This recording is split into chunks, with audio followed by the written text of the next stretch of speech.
the Fortress of Doom. This is science fiction, and this is science fact. The Robert C. Byrd Radio Telescope. It's one of the largest moving land objects on Earth. That's Michael Holstein. The Green Bank Telescope is his baby. He helped build it back in 2001. The GBT, as it's nicknamed, is sensitive. Your cell phone on standby on Mars would be the brightest radio object to us in the sky.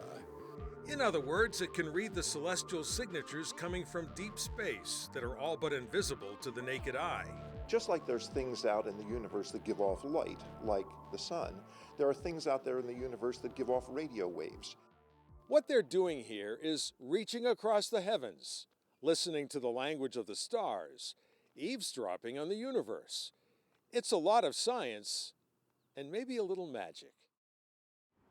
But that magic comes at a price. The GBT is located in Green Bank, West Virginia, in a federally designated quiet zone. 13,000 square miles of wilderness with few roads and more trees than people.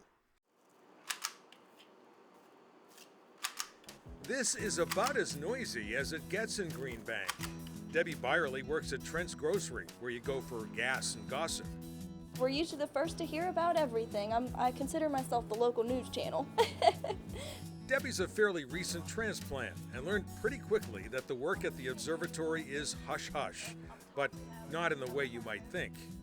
Obviously, the lack of the cell phone and the wireless, equipment, electronics, you do have to sacrifice that, but to me, that's not a big deal. In other words, this is the land of no. If I went to call you on my cell phone in Bluefield, I couldn't do it from here. Charlie Sheets has lived in Green Bank most of his life. Spend enough time with him and you'll get a cook's tour of his classic car collection. Like most of the others here, he only has a landline and the overhead wires to prove it. And he points out you can always walk to a neighbor's house. Once you live here, you appreciate the quietness. The mandatory radio silence extends to other aspects of life here. A microwave oven inside heavy shielding.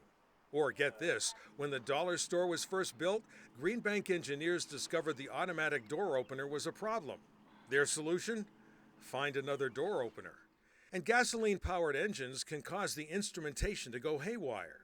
So when we were invited to climb aboard the GBT, a hard-hat job if there ever was one, we drove out in a diesel pickup. Tours of the site are by invitation and occur only on maintenance days when the huge telescope is turned off. That's when the apparatus is safe to explore.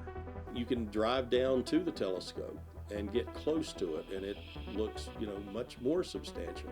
But only until you get on that beast do you really understand the full scale. You want scale? A football stadium can fit comfortably in its dish. To make the ascent, you first climb into a small elevator that takes you on a noisy ride to the first observation level, about 300 feet up. And here, you're directly under the dish. A symphony of girders that strike out in all directions.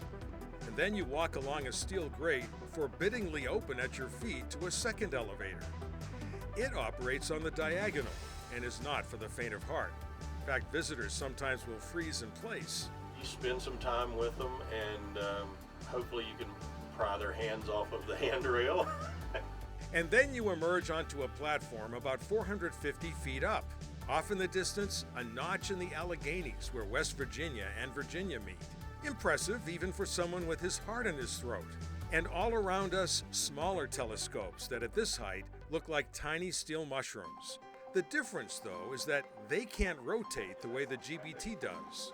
And from the control room, we were treated to a breathtaking demonstration. Now, obviously this video has been speeded up, but think about it. You're looking at 17 million pounds turning with the ease of a roulette wheel. And maybe that analogy is appropriate, because this project is a gamble that, with patience and under the right circumstances, we might finally detect intelligent life in a galaxy far, far away. After all, the universe is whispering to us here in the Silent City.